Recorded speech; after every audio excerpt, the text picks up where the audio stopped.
Mr. Chairman and distinguished members of the committee, recently I had the honor of being present at the Addis Ababa Conference of the Heads of African States, an event which made a deep impression on me and which underlined the serious and determined manner in which the African people view the problem facing them.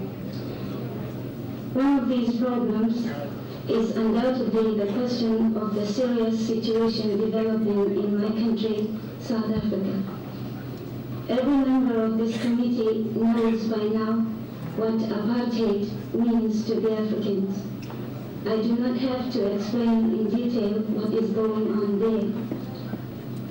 The members of the committee also know that every time we tried to better the situation, the revoked government went further to make South Africa a nightmare to the Africans through police brutality and government terrorism. The story of the shootings at Sharpeville is well known throughout the world. Indeed, all men and women of goodwill all over the world raised their voices in anger on that occasion, but all these protests just fell on deaf ears. Since Sharpeville, many terrible things have occurred in my country.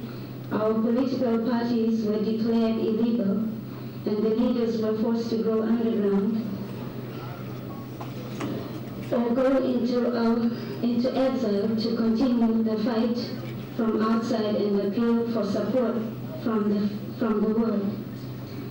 However, since the South African freedom fighters started making representation to the United Nations for the removal of the revoked government and the restoration of power to those to whom it belongs, we have received nothing more than lip service. I have already stated that you and the committee know that the political situation in my country is tense and is even growing more tense.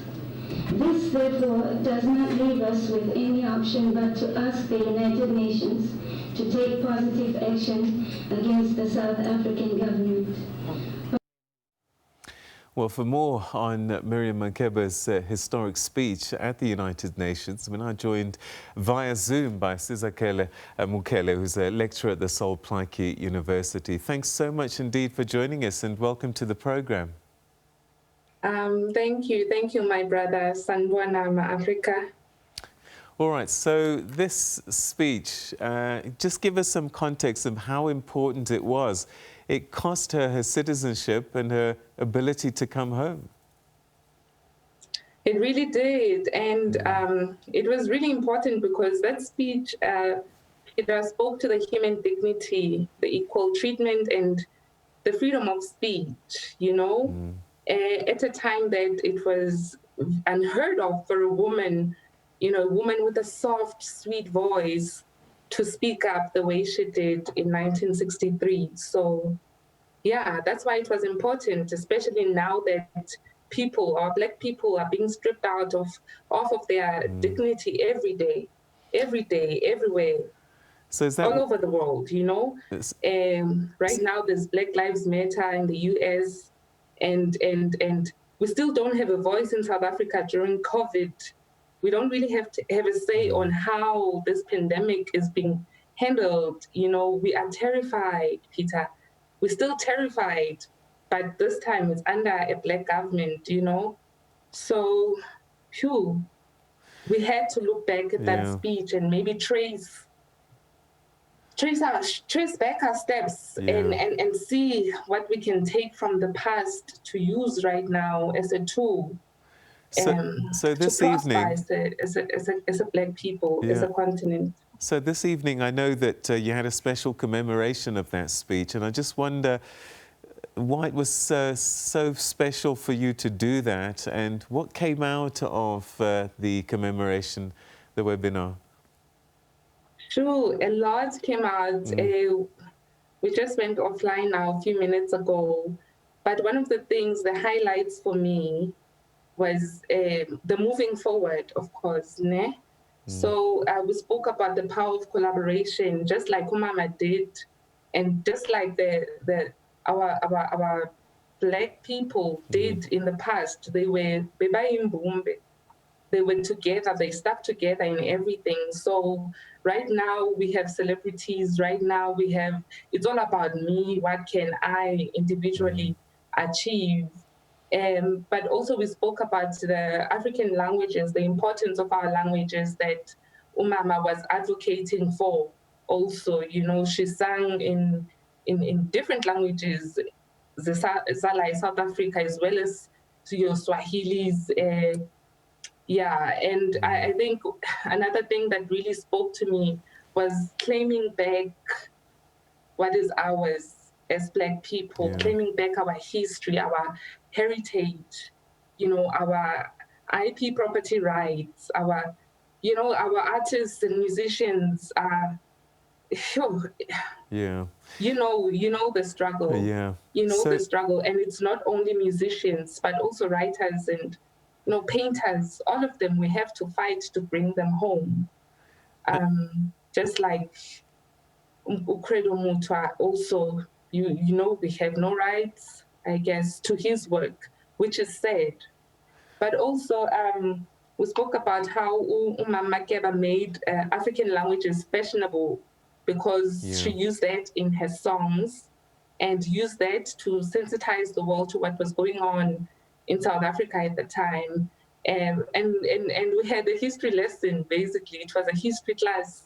Rasta Mandula, you know, broke it down to us, reminding us about the female struggle also, of women who were in the forefront, that we are not claiming, you know, we are not rewriting or living their philosophies, Abu Mamsobukwe, Abu Mamuini, you know.